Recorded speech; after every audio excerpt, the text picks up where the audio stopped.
Irmãos, bom dia. Que a graça do Senhor Jesus esteja sobre nossas vidas. Amém. Quero convidá-los a abrir a palavra do Senhor no Evangelho de Lucas, capítulo 1.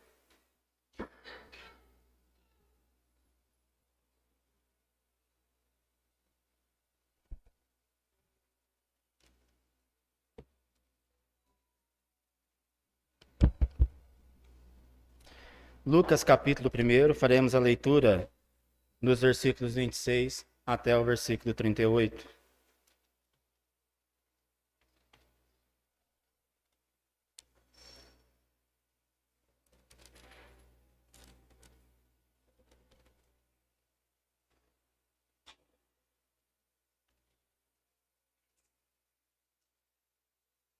Lucas, capítulo 1, versículo 26, a palavra do Senhor nos diz assim: No sexto mês, foi o anjo Gabriel enviado da parte de Deus para uma cidade da Galiléia chamada Nazaré, a uma virgem desposada com certo homem da casa de Davi, cujo nome era José. A virgem chamava-se Maria. E entrando o anjo aonde ela estava, disse: Alegra-te, muito favorecida, o Senhor é contigo. Ela, porém, ao ouvir esta palavra, perturbou-se muito e pôs-se a pensar no que significaria esta saudação. Mas o anjo lhe disse: Maria, não temas, porque achaste graça diante de Deus. Eis que conceberás e darás à luz um filho, a quem chamarás pelo nome de Jesus. Este será grande e será chamado Filho do Altíssimo. Deus, o Senhor, lhe dará o trono de Davi, seu pai. Ele reinará para sempre sobre a casa de Jacó, e o seu reinado não terá fim. Então disse Maria ao anjo: Como será isto? Pois não tenho relação com homem algum. Respondeu-lhe o anjo: Descerá sobre ti o Espírito Santo, e o poder do Altíssimo te envolverá com a sua sombra. Por isso, também o ente santo que há de nascer será chamado Filho de Deus. E Isabel, tua parenta, igualmente concebeu um filho na sua velhice, sendo este já o sexto mês para aquela que dizia ser estéril. Porque para Deus não haverá impossíveis em todas as suas promessas. Então disse Maria: Aqui está a serva do Senhor, que se cumpre em mim conforme a tua palavra. E o anjo se ausentou dela. Amém? Vamos orar, queridos. Pai Santo, bendito seja o teu nome, que a tua graça e a tua misericórdia sejam sobre as nossas vidas nesta manhã, neste momento em que a tua igreja está reunida para este culto de adoração ao teu nome. Senhor Jesus, que a tua palavra seja confirmada aos nossos corações aqui nesta manhã. Assim oramos e agradecemos no teu nome. Amém, Senhor Jesus. Amém. Amados, o assunto, a mensagem pela qual eu quero compartilhar com vocês aqui nesta manhã, diz respeito sobre a identidade do Filho de Deus. Amados, qual a importância sobre nós analisarmos sobre a identidade de uma pessoa? É porque, pela identidade, nós conhecemos um pouco da sua história. Eu trazia aqui na minha lembrança, quando criança, eu vivi parte da minha infância no bairro do Parque Cidade Nova. Eu morava ali na casa ao lado da Igreja Evangélica de Pinheiros, na época, hoje a Igreja Evangélica Peniel. E moleque, chega da escola, quer ficar na rua, quer brincar de bola, quer ir andar no meio do mato, soltar pipa. E eu ia sempre em direção ali da beirada da estrada e eu contemplava a empresa Chiarelli. E o que marcou a minha história com essa empresa? Porque a minha mãe, ela usava a sirene da empresa como referência de horário na época. Então, se eu não estiver enganado, às 7 horas da manhã, a sirene da empresa tocava. Então, todo mundo já ficava atento. Olha, meu pai, preciso trabalhar, já estou atrasado, a sirene já tocou. E, quando chegava o meio-dia, a sirene tocava novamente. Nossa, estamos atrasados para o almoço. Então, aquilo ficou marcado. E é interessante que, passados-se alguns anos, um dos primeiros serviços meu foi numa obra, e ali com 16 anos eu estava trabalhando na casa do filho do dono da empresa, da Chiarelli. E então teve um dia que eu pude conhecê-lo. E eu vi o seu Oscar Chiarelli. Aquele senhor veio conversar comigo, E numa breve conversa me fez entender então quem era aquele homem, que na minha infância eu contemplava a sua empresa e ali houve uma coincidência e eu fiquei admirado por aquilo. É claro que eu estou trazendo essas informações como introdução, não com o objetivo de prestar honras para algum homem aqui na Terra, mas a identidade, como ela traz informações importantes para nós sobre uma pessoa, muito mais importante é nós entendermos sobre a identidade do Filho de Deus e qual é o impacto da sua identidade, Cristo, sobre as nossas vidas. E é isso que eu estarei compartilhando com vocês aqui nesta manhã. Irmãos, ao lermos os registros no Evangelho de Lucas, somos conduzidos a um dos momentos mais extraordinários da história da humanidade. O anjo faz o anúncio da vinda do Filho de Deus ao mundo, a encarnação do Filho de Deus a esta terra, o nascimento de Jesus Cristo Salvador. E o grande desafio para nós é que, ao refletirmos sobre a identidade de Cristo, a identidade do Filho de Deus, é que essa identidade não é algo apenas para ser entendida intelectualmente.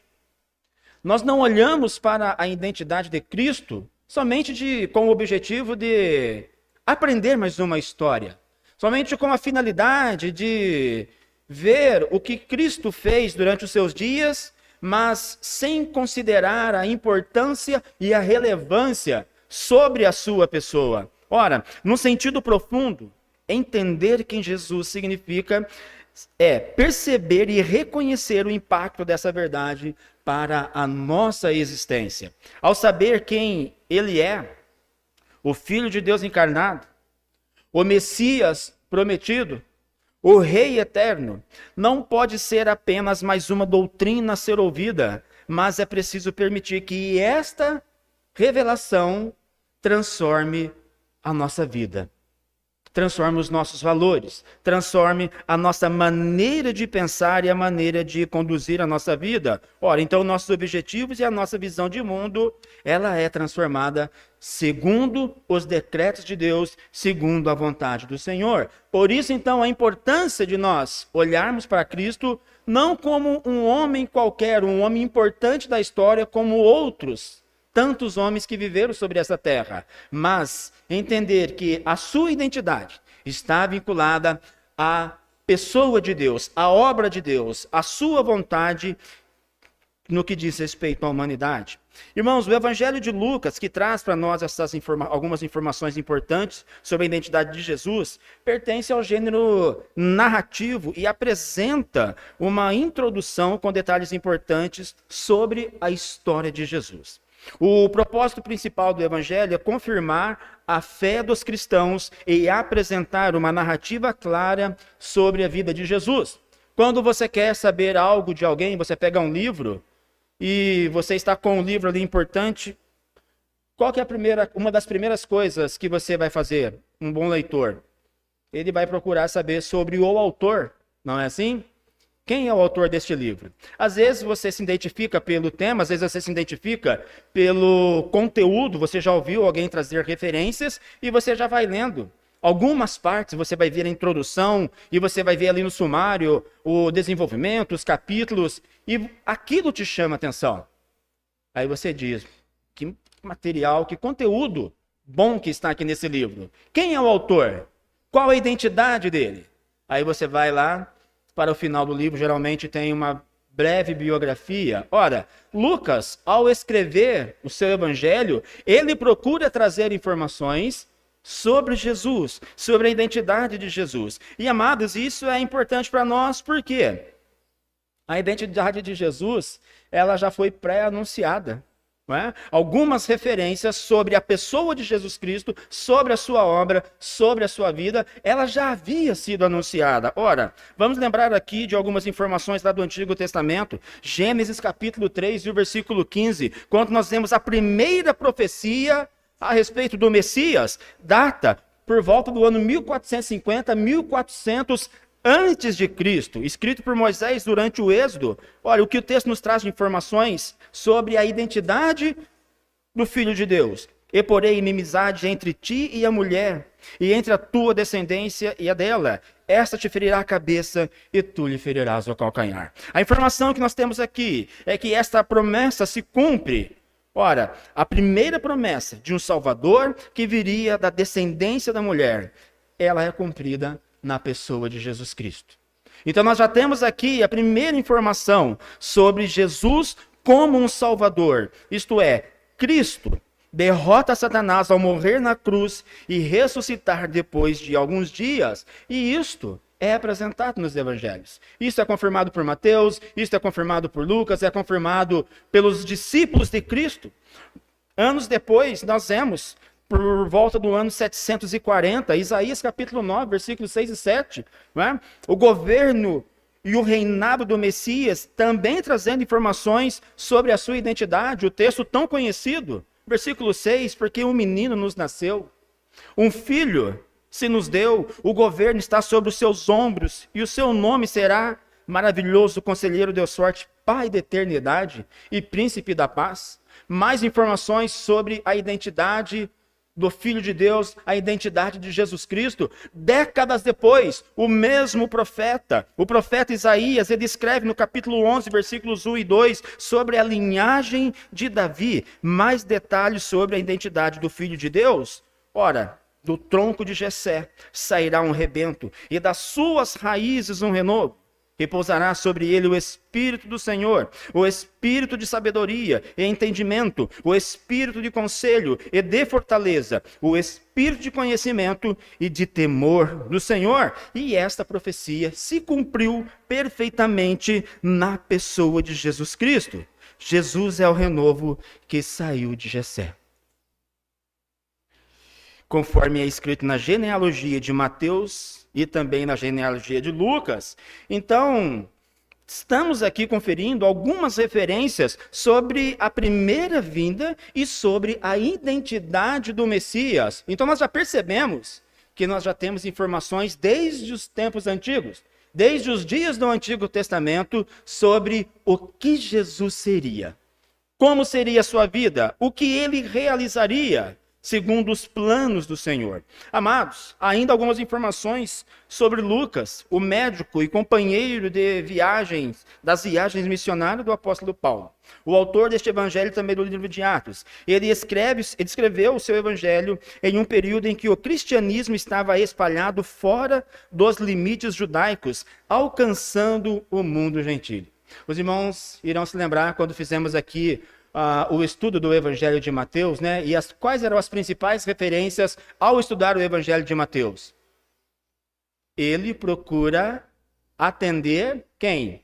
Os judeus, isto é, as referências, pegando as profecias lá do Antigo Testamento e sendo bem específico no seu Evangelho. Agora nós vemos Lucas alcançando pessoas fora do contexto de Israel. Nós vemos agora então Lucas, o discípulo de Cristo, alcançando os gentios. Pessoas que aos olhos de muitos eram desprezadas. Pessoas que aos olhos dos próprios discípulos ali da época, os judeus, eles levantavam questionamentos sobre o envolvimento dos gentios. E nós vemos que Lucas, ele procura então trazer informações sobre a identidade de Cristo para essas pessoas. Durante este período, a Judéia estava sob a liderança de Herodes o Grande e a Palestina vivia uma forte expectativa messiânica. O povo judeu aguardava um libertador que os livrasse da opressão romana e restaurasse o reino de Israel. Que expectativa! Que expectativa! Qual era a identidade que o povo judeu esperava sobre o Messias? Um poderoso líder militar, uma grande referência no mundo, mas o Senhor, ele contrariou todas as expectativas. Deus contrariou todas as expectativas. Basta olhar para os aspectos cultural e geográfico relacionados com a vida terrena de Jesus.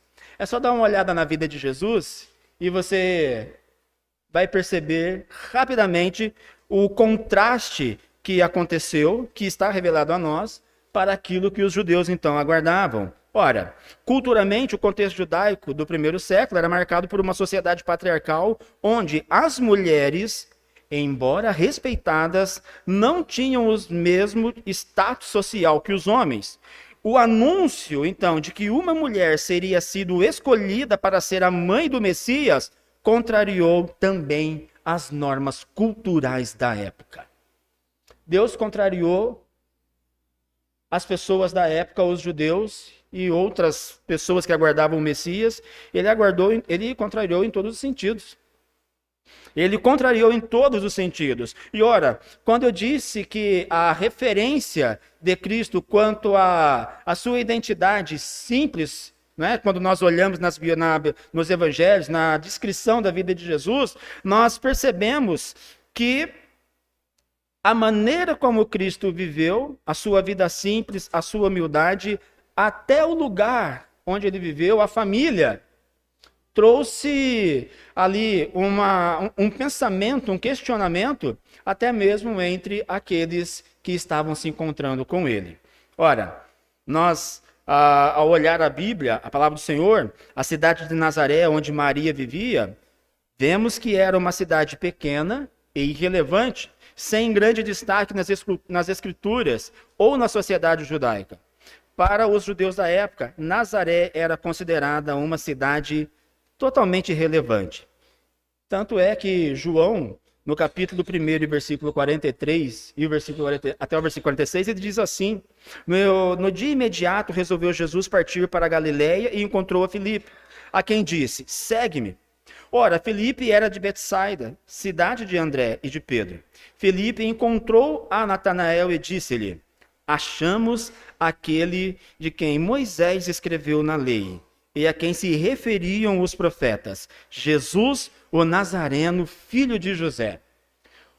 O que este homem está escrevendo aqui, está comunicando para Natanael, sabe as referências lá sobre o Messias?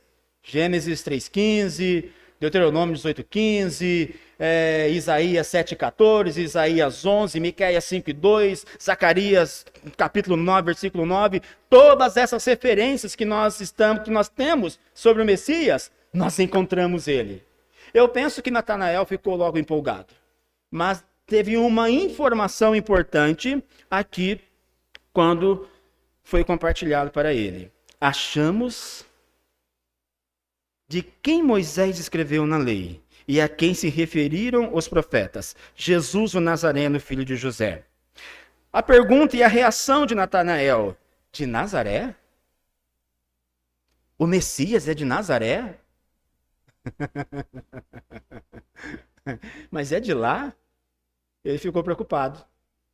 A gente não está aguardando alguém com mais poder? A gente não está aguardando, mas vai vir de lá. Chega ao ponto de Natanael fazer a seguinte pergunta: de Nazaré, pode sair alguma coisa boa? Responderam para ele: pode. Vem e vê. A melhor coisa é você vir e conferir. Vem comigo e nós iremos conhecer o nosso Senhor. Sabe o que isso nos traz de reflexão? Sabe o que isso nos faz pensar aqui hoje, ao olhar os dados aqui dessa narrativa? Deus age em humildade e insubordinação às expectativas humanas. Viu? Lembre-se disso, para nós refletirmos, pensarmos aqui hoje. Deus age em humildade e insubordinação às expectativas humanas. A grandeza de Deus está na humildade. A escolha de Maria, uma mulher jovem e de um lugar sem importância, para ser a mãe do Messias, nos ensina que a verdadeira grandeza do reino de Deus não está em poder ou reconhecimento humano, mas na humildade e disposição para atender e obedecer à voz do Senhor. Sabe quem está falando com você aqui hoje? Não é o pastor Enéas. É a palavra do Senhor, que fala ao meu coração e ao seu coração também aqui, nesta manhã. O mundo pela qual nós vivemos hoje valoriza a ostentação, valoriza os aplausos, os holofotes. Deus, em contraste a tudo isso, valoriza a disposição do coração regenerado e a humildade em servir ao seu propósito. Qual que é a disposição sua aqui nesta manhã? Como está o teu coração aqui nesta manhã?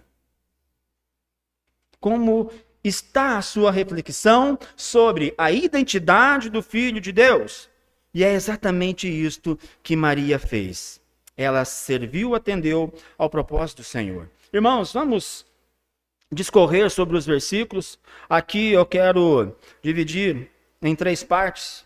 A primeira abordagem, a primeira análise será feita dos versículos 26 até o versículo 36, depois dos versículos 34 até o 37, e por último, então, o versículo 38. Vamos lá na primeira parte do desenvolvimento aqui da mensagem, a revelação da promessa divina. O que Deus promete aqui nesses versículos pelas quais nós lemos no início. A narrativa inicia afirmando que o anjo Gabriel foi enviado por Deus no 6º mês a uma cidade da Galileia chamada Nazaré. 6º mês era o mês da gravidez de Isabel, parenta de Maria. O mesmo anjo Gabriel que predissera o nascimento de João é agora enviado a Nazaré, a uma aldeia da Galileia. Maria é descrita como uma virgem desposada com um homem da casa de Davi. Essa dupla informação, ela é importante. A virgindade ressalta que a concepção seria obra exclusiva de Deus. Deus não contemplou Maria porque ela foi a principal entre as mulheres. Não foi por causa disso. Ela tornou-se uma agraciada quando ela recebeu as revelações do anjo. Até então era uma mulher comum, uma mulher simples, uma mulher como todas as outras. E hoje nós devemos o devido respeito a essa mulher, porque ela participou desta obra redentora, não é? Ela foi um instrumento nas mãos de Deus para que o seu propósito fosse então alcançado. Maria, então, ela foi descrita como uma mulher importante. A referência à casa de Davi aponta para o cumprimento das promessas messiânicas apontadas no Antigo Testamento, conforme compartilhei aqui com vocês no início, há pouco na contextualização, mostrando que Deus é fiel à sua aliança e governa a história redentiva. A saudação do anjo no versículo 28, quando ele diz: alegra-te muito, favorecida, o Senhor é contigo. Como diz, não exalta as virtudes daquela mulher.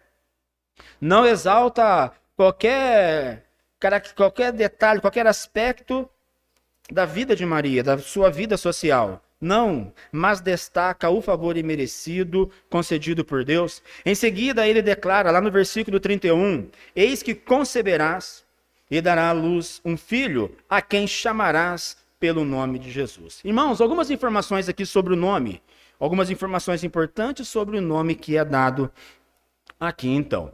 Historicamente, o nome Jesus é a forma grega Jesus, correspondente ao hebraico Yeshua, a abreviação de Yehoshua, Josué, cujo significado é o Senhor salva. Então o nome não foi aleatório, não é? Por que Moisés recebeu esse nome? Qual foi a referência? Qual o significado do nome? Tirado das águas, não é? Por quê? Quando encontraram o menino estava no cesto ali, às margens do rio, e então ele recebe o nome. O nome traria algumas informações sobre a identidade da pessoa. Jesus recebe o nome porque o nome revela o que da sua identidade? O Senhor salva.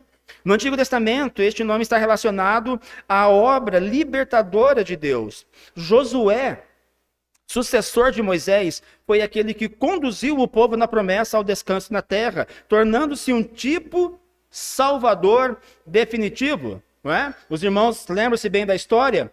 Moisés morre, aí vem Josué. Josué termina, por determinação divina, Deus escolhendo ele e dizendo, você vai terminar de conduzir aquele povo à terra prometida, a terra que eu separei para eles. Você será líder deste povo. Ora, Josué, então, torna-se o quê? Um tipo de Cristo. Por quê? Quando nós olhamos para Moisés, quando nós olhamos para Josué, eles conduziram o povo para a salvação, o processo de libertação. E é claro que quando falamos de tipo, isto é, o tipo é uma evidência de algo maior que irá acontecer no tempo futuro e que foi confirmado no Novo Testamento. Ora, então a libertação do povo de Deus lá do Egito estava revelando o quê? Tipificando o quê? A libertação ampla que Deus iria conceder ao seu povo através da obra redentora de Jesus Cristo. Deste modo, quando o Novo Testamento apresenta Jesus com esse nome, estabelece a continuidade redentiva. Então, o nome de Jesus tem essa característica, salvação, mas não é algo que começou a partir do momento que o anjo, ele explica para Maria o que ela devia fazer, mas tendo continuidade daquilo que já teve início lá no Antigo Testamento. Então as informações, elas estavam relacionadas, elas estão relacionadas.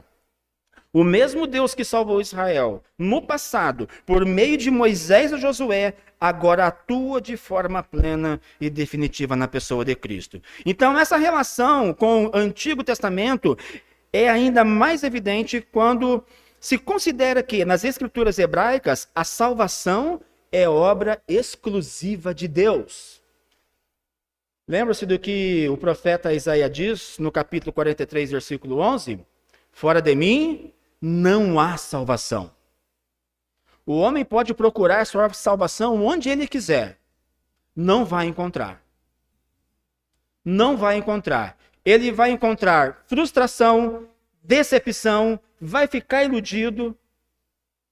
Mas a salvação, a libertação plena, ele não vai conseguir, porque ela está somente na pessoa de Deus, na pessoa de Cristo. Então o nome não apenas descreve uma função, mas aponta para a identidade divina do Filho. Ainda sobre a identidade de Jesus, o texto prossegue nos versículos 32 e 33. Este será grande e será chamado Filho do Altíssimo. Deus, o Senhor, lhe dará o trono de Davi. Ele reinará para sempre sobre a casa de Jacó, e o seu reinado não terá fim. Os irmãos estão percebendo quantas informações nós estamos colhendo sobre a pessoa de Jesus? E todas elas estão confirmando tudo aquilo que foi pré-anunciado. Tudo. Quando o texto diz que Jesus seria grande e chamado Filho do Altíssimo, significa que ele é o próprio Filho de Deus, com a mesma natureza divina do Pai, desde a eternidade. Ao expressar que Deus lhe dará o trono de Davi, a Bíblia confirma que Jesus é o rei prometido do Antigo Testamento. Deus havia prometido que um descendente de Davi reinaria para sempre. E essa promessa se cumpre em Jesus. Esse reino, então, não é político, como muitos pensavam, também não é militar, mas um reino espiritual, no qual Cristo governa com justiça, graça e verdade, desde os dias da sua ressurreição. Cristo já está reinando, e é essa grande referência sobre a identidade dele. Você está servindo ao Rei eterno que está reinando agora, que tem todo o governo da sua mão. E é claro que esse reino, ele alcançará a sua plenitude no dia da sua volta. Essas expressões, então, afirmam simultaneamente a divindade do Filho e a sua realeza messiânica, culminando na declaração de que o seu reino não terá fim. Assim, Lucas apresenta Jesus como o cumprimento definitivo da esperança escatológica de Israel e o Rei eterno que governa soberanamente. E é claro, irmãos, que essas informações nos faz pensar alguns detalhes importantes sobre esse detalhe. Sabe o que o texto nos chama? Quando nós verificamos, então, sobre o que nós estamos conferindo sobre a identidade de Jesus, nós devemos descansar em Deus e no cumprimento das suas promessas. Do mesmo modo como ele cumpriu o que prometeu a Maria e ao seu povo, ele também continua fiel hoje para mim e para você. Ora, as promessas dele, irmão, quando nós pegamos a Bíblia, a palavra do Senhor, nós não lemos algo que aconteceu no passado e a história ficou lá atrás. Não. A história continua falando hoje. Ela continuará a alcançar os seus objetivos amanhã. Porque o plano do Senhor está sendo confirmado. Então, o que eu e você precisamos fazer a cada dia? Descansar no Senhor e na sua fidelidade. Descansar. Mesmo quando não vemos tudo com clareza, podemos confiar que Deus está no controle da história da nossa vida. Vocês já repararam quantas preocupações que existem hoje? Acho que há poucos dias eu compartilhava aqui na reunião de oração. Quantas preocupações que as pessoas têm hoje?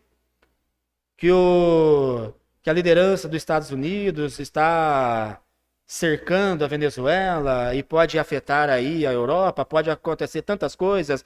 E as pessoas pensam que Jesus, ele está lá no céu, caminhando lá no reino celestial, indiferente com tudo aquilo que está acontecendo aqui.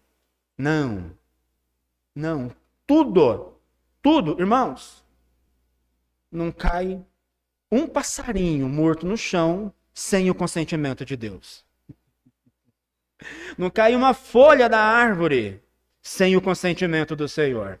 Quanto mais tudo aquilo que acontece na humanidade.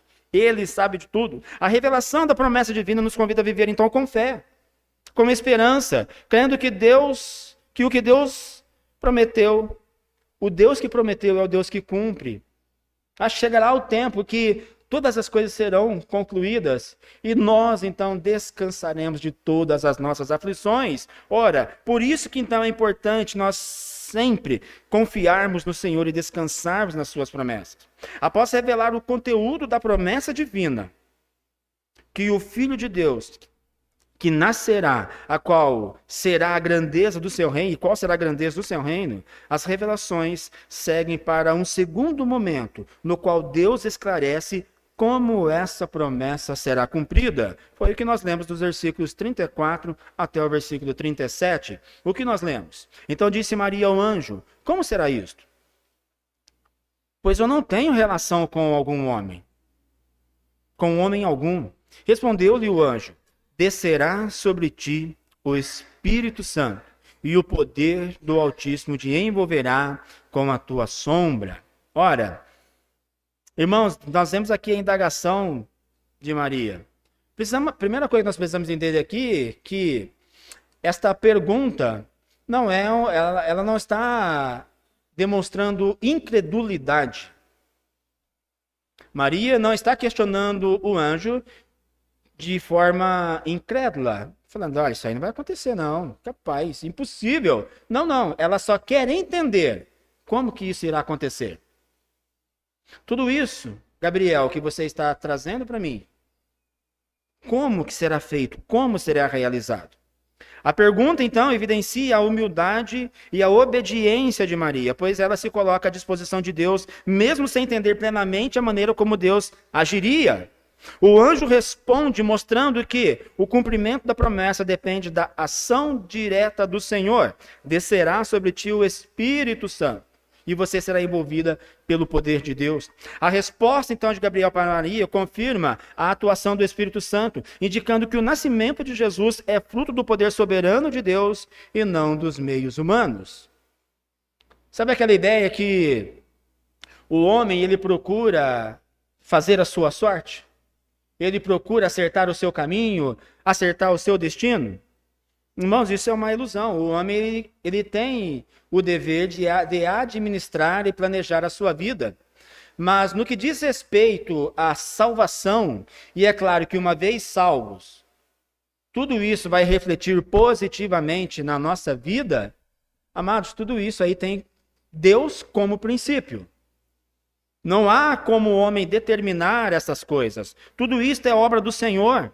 Ora, Para tornar a promessa mais clara, o anjo apresenta o exemplo de Isabel, que apesar da idade avançada e da estéril condição, gerou um filho.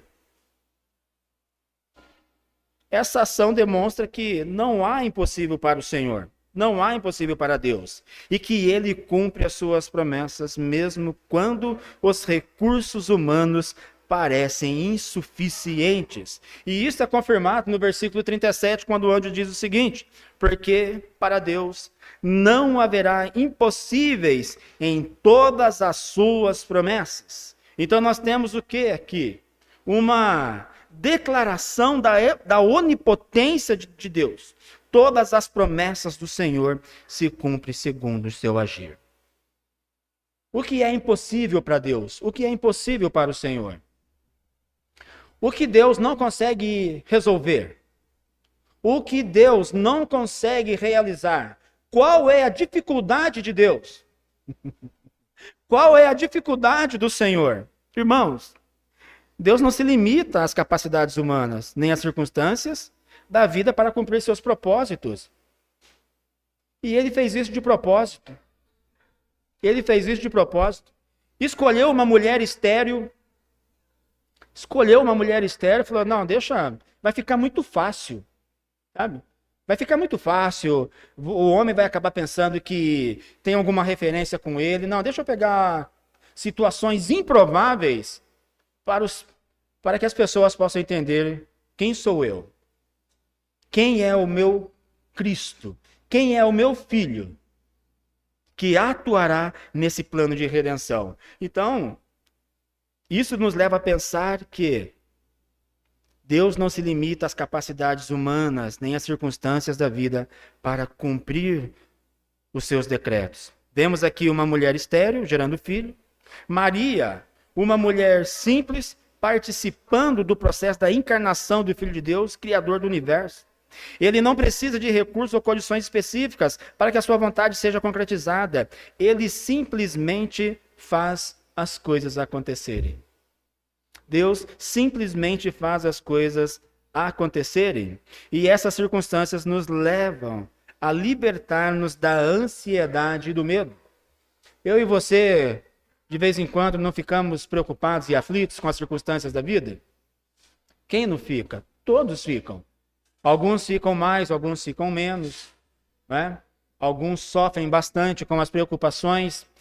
E quando nós olhamos para a identidade de Cristo, a identidade do Filho do Senhor, do Filho de Deus, irmãos, essas ansiedades, elas são minimizadas. Esses medos, pavores, irmãos, eles são diminuídos. Porque nós não estamos servindo a um Deus qualquer, a um homem qualquer. Nós estamos servindo, temos uma aliança com o Rei Eterno. Irmãos, e isso é motivo para trazer satisfação, paz e alegria para os nossos corações. Eu sempre digo aqui nas quartas-feiras, nas reuniões de orações, amados, o maior privilégio que eu e você temos, sabe o que é? É podermos falar com Cristo, falar com Deus em oração. Toda vez que o crente, aquele que tem a verdadeira aliança com Deus, ele separa um tempo para orar, para falar com o Filho de Deus, irmãos, 10 minutos o coração está em paz. Mesmo estando no olho do furacão, o coração está em paz. Porque o que diz Isaías, capítulo 9, versículo 6? Príncipe da paz. Príncipe da paz. Então por que eu e você ficamos desesperados algumas vezes? Por que eu e você ficamos questionando o que será amanhã? O que eu vou fazer? Como será? Meu filho, vai falar com o rei. Para falar com o rei, antigamente, nós vemos aí na história, né? Tem todo um processo. Para chegar até o rei, para falar com ele, tem todo o processo, permissão. Não, a qualquer hora que você quiser falar com o rei dos reis, o acesso está liberado. Você fala com ele e sabe o que acontece no teu coração? Se cumpre aquilo que foi anunciado pelos profetas sobre a identidade de Jesus. Paz, alegria, contentamento. Tudo isso que está sendo revelado, que foi revelado aqui para Maria, sobre o Filho de Deus. Ora, depois de mostrar como Deus cumpriria a promessa pelo poder do Espírito Santo, o texto de Lucas agora apresenta a resposta de Maria, mostrando como a fé e a obediência humana se unem à ação de Deus. Aí vou para a última parte, versículo 38, onde o texto nos diz: Então disse Maria: Aqui está a serva do Senhor, que se cumpra em mim conforme a tua palavra. E o anjo se ausentou dela. Aquela mulher, ela recebeu as revelações, recebeu o anjo Gabriel, recebeu as informações necessárias para compreender que ela seria um instrumento nas mãos do Senhor. Ela receberia a atuação, o poder do Espírito Santo sobre a sua vida para que esta obra acontecesse. Ela recebe informações sobre o nome do Filho de Deus, informações necessárias para ela compreender o básico do projeto do Senhor. A resposta agora que ela apresenta é o seguinte: que se cumpra em mim conforme a tua palavra. Neste texto, vemos a sinceridade daquela mulher. Nós vemos aqui, então, a sua submissão. Ela se identifica como serva do Senhor, mostrando humildade. Ela mostra disposição. Ela não disse para o anjo: olha, deixa eu conversar com meu futuro esposo. Deixa eu conversar com ele primeiro. Eu não sei, estou um pouco confusa. Eu preciso analisar algumas coisas. Eu posso conferir os meus familiares. Tenho a minha melhor amiga, a pessoa que eu tenho mais intimidade. Você pode voltar aqui, anjo Gabriel, daqui a alguns dias, semana que vem? Não. Ela falou: que se cumpra em mim a vontade do Senhor. Eis aqui a serva do Senhor. Aquela mulher se identifica pronta para servir, para atender ao plano de Deus. Ao dizer que a promessa se cumpre em sua vida, conforme a palavra do anjo, Maria demonstra, então, entrega e confiança absoluta. A entrega daquela mulher foi total, mesmo sem compreender todos os detalhes do plano divino. Ah, irmãos, quantos crentes têm dúvidas hoje? Quantos crentes têm dúvidas hoje se vai seguir a Deus ou não com fidelidade? Se vai caminhar com Cristo ou não? Se vai responder à aliança do Senhor ou não? Se vai responder ao chamado ou não? Quantas dúvidas? Será que eu vou dar conta? Será que isso vai dar certo? Vão falar mal de mim? Ah, quantas dúvidas e incertezas! Mas aqui nós vemos o exemplo de uma mulher maravilhosa. E ela revelando a disposição do seu coração. Irmãos, isso aqui nos faz pensar 3 coisas importantes. Primeiro, descansar no governo gracioso de Cristo. Como nós já citamos alguma coisa aqui. A revelação feita a Maria não é, em primeiro lugar, sobre ela, mas sobre Cristo. O anjo anuncia quem é o filho que nascerá. O Filho do Altíssimo, e cujo reino não terá fim. Estas revelações nos conduz a fixar os olhos não nas circunstâncias, mas na identidade de Cristo como Senhor soberano da história e da nossa vida. Quando a igreja e o cristão enfrentam inseguranças e instabilidade, o consolo está na certeza de que Cristo tem o domínio de tudo, agora, em toda a terra, em todo o universo, em toda a história da nossa vida. Ele tem conhecimento de tudo. Ele sabe o que você viveu, o que você sofreu, o que te decepcionou. Ele conhece cada lágrima que escorreram dos seus olhos. Ele sabe como está o seu coração hoje. Ele sabe quais são as suas expectativas para amanhã.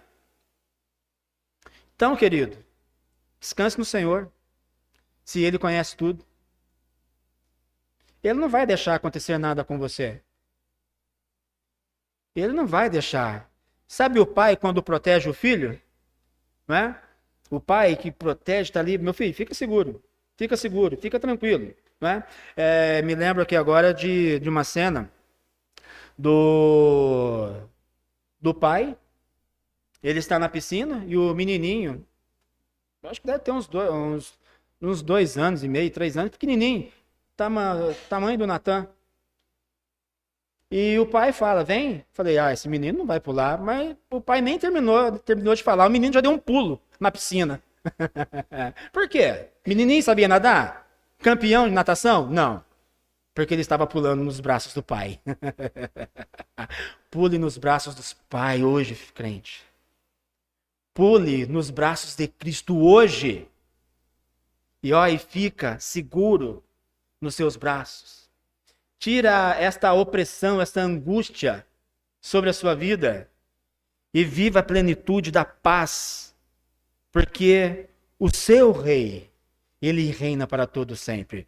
Isso se confirma nas próprias palavras dele, escritas, registradas por Mateus, capítulo 28 e o versículo 18. Foi-me dado toda a autoridade no céu e na terra. Foi-me dado toda a autoridade nos céus e na terra. Irmãos, toda, não é uma certa autoridade. Pensa na maior autoridade do mundo hoje. Pensa na maior autoridade do mundo hoje.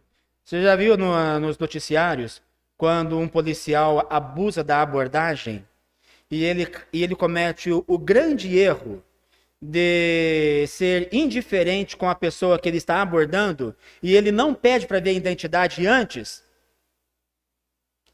aí ele abusa da sua autoridade, abusa do seu poder, quando alguma coisa chama a atenção dele. Procura saber quem que ele é. E aí vai descobrir que ele falou com um juiz, né? Eu vi um vídeo lá e um juiz sendo abordado de forma abusiva. O policial quase desmaiou. Agora eu pergunto, o juiz tem autoridade comparada com a autoridade de Cristo? Não, está muito longe. Nós respeitamos o juiz, não é? Todos aqueles. Mas eu estou levantando isso por meio de comparações. Eu e você podemos descansar nos braços daquele que tem toda a autoridade no universo, nos céus e na terra. Segundo ponto, precisamos crer na ação poderosa de Deus em situações irreversíveis em nosso contexto de vida. Em Lucas, capítulo 1, versículo 34 e 37, aprendemos que Deus é capaz de tornar possível ou impossível, agindo além das limitações humanas. A explicação da promessa revela não apenas como Cristo viria ao mundo, mas também quem ele é, o Filho Santo, concebido pelo poder do Espírito Santo, fruto da ação direta de Deus e não dos meios humanos. Essa concepção virginal anuncia a encarnação quando o Filho de Deus se fez humano para cumprir o plano de salvação, demonstrando a soberania divina em trazer redenção à humanidade. Então, a primeira situação irreversível que eu e você experimentamos era a nossa condição espiritual, de morte espiritual, por causa do pecado.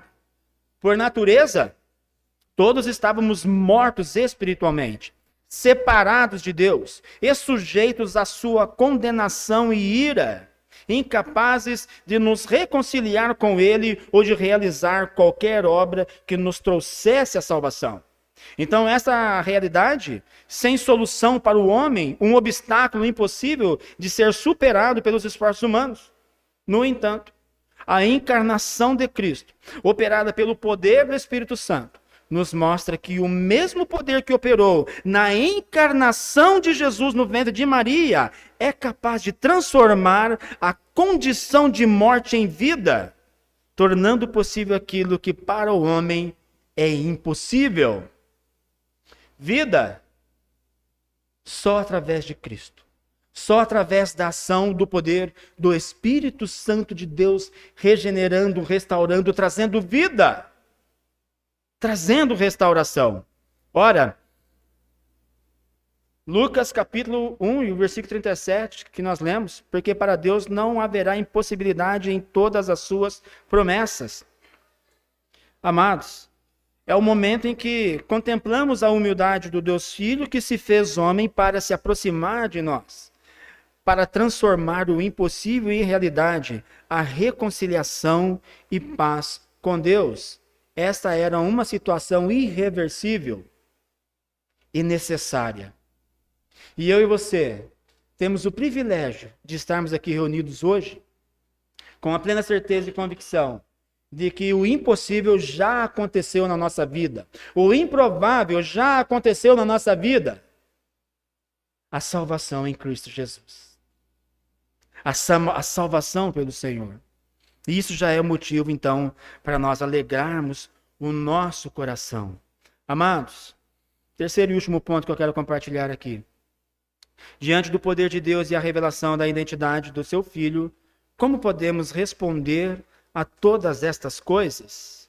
Resposta: com fé e submissão plena ao Senhor.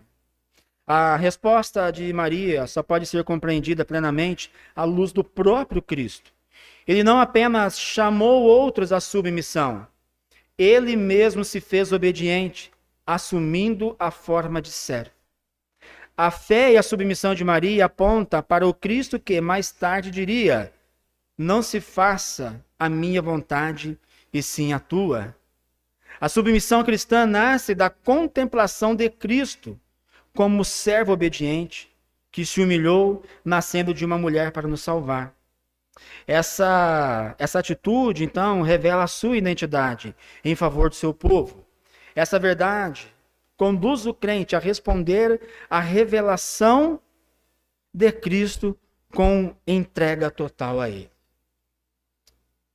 Irmãos, nós estamos aqui num mês em que as pessoas estão dando ênfase ao Natal, não é?